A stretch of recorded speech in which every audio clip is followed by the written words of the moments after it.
Alors, bonjour à tous et que le Seigneur Dieu Tout-Puissant vous bénisse davantage dans le nom de Jésus-Christ de Nazareth. Voilà, nous allons faire la lecture dans le livre de Hébreux, Hébreux chapitre 6, versets 11 à 12. Donc, nous allons voir là-bas. Nous allons faire la lecture.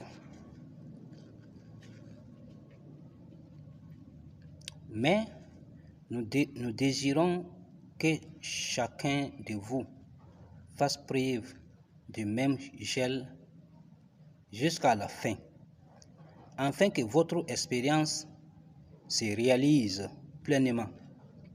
Ne devenez donc pas paresseux, mais suivez l'exemple de ceux qui croient avec persévérance et qui recevant ainsi ce que Dieu a promis.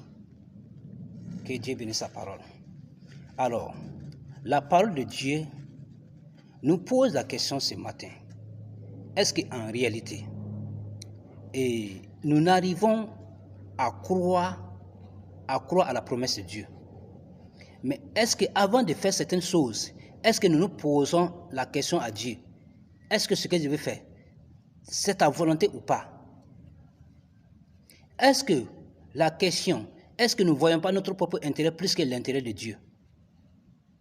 Parce que vous voyez souvent, nous sommes là en train de tâtonner là.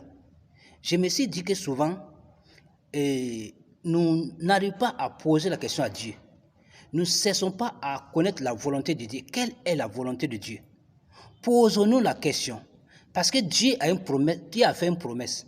Maintenant, pour pouvoir obtenir cette promesse-là, il y a un combat à mener.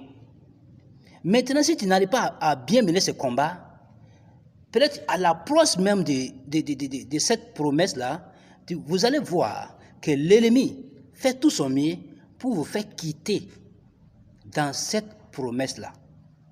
Et vous êtes là en train de tâtonner. Ah, je suis Dieu depuis des années, ça ne marche pas, ça ne va pas, ça crie. Non.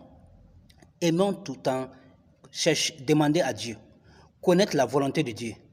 Dieu, qu'est-ce que je dois faire? Est-ce que ce que je veux faire, c'est ta volonté?